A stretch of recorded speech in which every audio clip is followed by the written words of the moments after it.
төсөвгүй батлагдсан. За 3-т нь эдийн засгийн үр ашигын тооцоол 37.8 огт хийгдээгүй гэх мэт ингээд тоо баримтыг жишээтэй нь би дурдж болж байна. За 2-р бүлэг асуулт болохоор худалдаа авах ажиллагаатай холбоотой тендерийн 52% нь 4 сараас хойш зарлагдсан учраас 2-оос 3 сарын хугацаа алдаад байна. За мэдээж тодорхой кейсүүд байгаа. Жишээлбэл тендерт гомдол гаргахаар тэр тохиолдолд 5 сарын 31-ний дотор гэрээ байгуулах боломжгүй болдог. Санхүүжилт тэмэлтэд тооцох эрсдэлтэй байдаг. Бид нар бүгдээрээ мэдж байгаа өнгөрсөн онд 5 сарын 31-ээс өмнө тендер зарлагдаагүй төсвийн хөрөнгө оруулалтуудыг царцаасан гэх мэт. За хяналт дээр болохоор эрүүл мэндтэй хүртэл холбоотой асуудлууд байгаа. Барилгын чанартай холбоотой гэсэн үг. За тэгэхээр гишүүд бас дурдаад энэ үндэсний аудитын газар төсвийн тогтвортой байдлын зөвлөл маш их ийм мэдээлэл бүхий дүгнэлт зөвлөмжийг гаргаад идэг.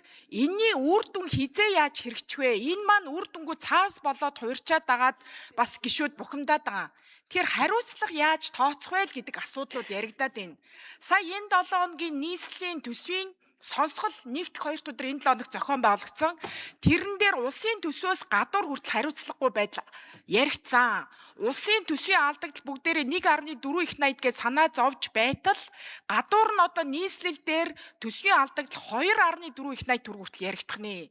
Гэт ингээд энэ юуг илэрхийлээд ийн вэ гэхээр гишүүдийн хилээд байгаа манай улс ер нь ийм нэг төлөвлөлт гүйцэтгэл үр ашигын ийм алдаа дутагдал орон зай маш их болчихжээ.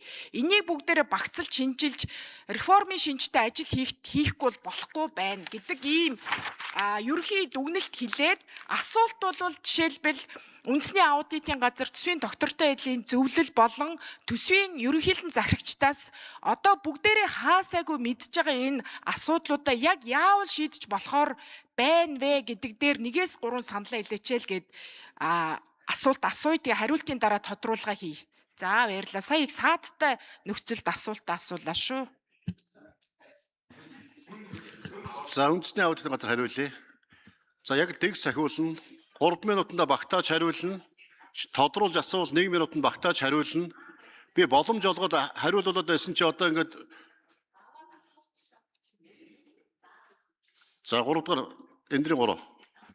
За мөнгө соёл гишүүний асуултанд хариулъя. За бидний хувьд бол ингээд 2 сарын 20-оос эхлээд ингээд 15-наас эхлээд 6 сарын 10 хүртэл ажиллаад ингээд тайлангаа тавьдаг. За бид нар нэгдсэн төсвийн гүйцэтгэл, за засгийн газрын санхүүгийн нэгдсэн тайлан, хөрөнгө оруулалтын гүйцэтгэл, за шилэн дансны одоо гүйцэтгэл, за тэгээд нэмээд улс төрийн намын санхүүжилт гэсэн юм одоо дэд тайлан бүхий 2 том тайланг тавьдаг. За бүх тайлангийн эцэст бол бид нар дүгнэлтээ хийгээд ингээд холбогдох төсвийн ерөнхийлөн зарагч нарт нь зөвлөмж өгөөд тэр шаардлагатай асуудлыг улсын их хурлд төлөвлөж байгаа. Тэр түрүүн шижир гишүүн бас асуусан энэ ерөнхий сайдтай холбоотой асуудлыг хэрвээ одоо ерөнхий сайдаас ингээд нөгөө зөвлөмжийн биелэлээр тайлбар сануулга бүх юмыг авч үнэлт өгнөд ерөнхий сайдаас үр шалтгаалсан тохиолдолд бид нар ингээд дээш нь улсын их хурлд авсан ингээд төлөвлүүлээд ингээд ороод ирдэг. Энэ удаад гэхэд бүх асуудал дээр нь бас ингээд улсын их хурлд төлөвлөсөн 2-3 асуудал байгаа. Түрүүн энийг би танилцуулга дээр дурдсан байгаа. За ингээд хамгийн гол нь баггүй хөрөнгө одоо хүч цаг зав гаргаад ингээд бий болсон тайлан тэрний мөрөөр хэрэгжүүлэх арга хэмжээний төлөвлөгөө тэ ингэж одоо ажиллах ийм зайлшгүй шаардлага байгаа. За бид бол зөвлөмж нөгөө 13 мянган шийдвэрийнхээ араас шийдвэрийн хэрэгжлийн газраараа дамжуулаад болоод энэ дээр төлөвлөгөө гаргаад ингээ араас нь хөөцөлтөд ажилладаг. За зарим нь бол жилдээ багтаж хэрэгжих ажлууд байна. Зарим нь бол богино хугацаанд хэрэгжүүлчих ийм ажлууд байдаг учраас эннийхээ дагуу төлөлтөө гаргаад араас нь хөөцөлтөд ажилладаг. Тэрнийхээ үр дүнг тайлангаараа тавиа явдаг. Ийм л одоо юу байгаа. Механизм байгаа. За хариулт хангалттай юу? Бүгд гэж хинээс асуусан юм бэ? За төсвийн тогтвортой байдлын зөвлөл хариулъя.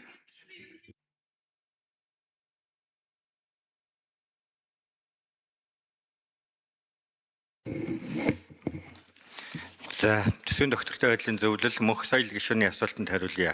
За, мөнх соёл гишүүний асуултын хувьд өнөөдрийн тулцсан байгаа нөхцөл байдлыг бид яаж шийдэх юм бэ гэд.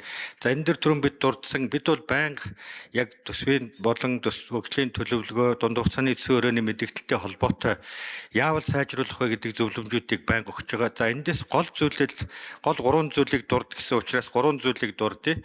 За, нэгдүгээрт Монгол улсын төсөв хөгжлийн төлөвлөгөөний хэрэгжилт төлөвлөлт гүйцэтгэл хэрэгжилт хангалтгүй байгаа үндсэн шалтгаан бол нэгдүгээр хуулийн доктортой байдал гэж бид үзэж байгаа. Түрүүн шижир гишүүн дурдсан төсвийн доктортой байдлын тухай хуулийг байнга өөрчилж, тухайн үеийн бодлогод нийцүүлэн хуулийг өөрчилдөг энэ байдлыг бол бид нар зогсоох ёстой гэж үзэж байгаа. Төсвийн тусгай шаардлагуудыг буцаан сэргээх ёстой бөгөөд хуулийн зөрчилтөөр бид нар хариуцлага тооцож чадахгүй бол энэ нөхцөл байдал цаашаа үргэлжилсээр байна гэж үзэж байгаа. Хоёрдугаарт нь яг өнөөдөр хэлцэж байгаа энэ төсвийн гүйцэтгэл, хөгжлийн төлөвлөгөөний гүйцэтгэлүүдийг маш анхааралтай байж Би одоо ингээд минут нэмээд өгөхөөр Цогтбаатар гишүүн хэлж байгаа дэг зөрчих гээд тэгээ хариултыг өгүүлэх гээд тэгэхээр одоо 40 50 төсвийн ерөнхий зарчнаас ингээд 40 50 минут 1 минутанд бүгд хариулна гэхээр яаж хариулах? За, мөнх соёл гишүүн тодруулъя. За ерөнхийдөө үндэсний аудитын газар бол хэлж штэ хариуцлага тооцох яг хариуцлага тооцох эцэд нь хариуцлагыг үүрүүлдэг бай гэж хэлж байна. Энийг сонсомоор байсан. За хоёрдугаар төсвийн доктортой байдлын зөвлөлийн дарга Дэлгэр сайхан хэллээ. Энэ төсвийн доктортой байдлахад тухай хуулийн төсвийн дүрмүүдээ яг хэрэгжүүлдэг байг. Энэ хоёрыг л хэлүүлмээр байсан хэлчлээ. Төсвийн ерөнхийлөн захирагчдыг төлөөлөөд сангийн сайд Мэнд сайхан хэрэглэхэн сайд их баяр хоёрыг хариулцаасаа гэж хүссэн боловч цаггүй юм байна. Би өөрөө хэлчихье. Тухайлбал гадаадын зээлийн тухайд валютын аншны эрсдлийн удирдлагыг шинжлэхэд би энэтэй санал нийлж байгаа байхгүй. Засгийн газрын хинэн хариуцлагыг зохицуулах хяналтын механизмыг бий болох хэрэгтэй. За хоёрдугаар төсвийн төлөвлөлт хэрэгжилт гүйцэтгэлийг хангалттай холбоотой их хурлаас өгсөн үүрэг даалгаврын хэрэгжилтийг төсвийн гүйцэтгэлийн хамт тайлгнаж авах үүрэгтэй.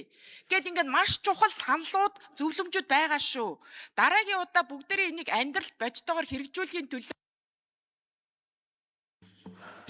За, тэр түрүүчийн асуултанд бас манай төсвийн ерөнхийлөн зарчигч нар бичгээр бас хариулчаараа. Тэгээ цаашдаа бас чухал хэрэгтэй зарчим ярьж явах шиг байна тийм ээ. За, инх хоёрс шадар сайд инх хоёр.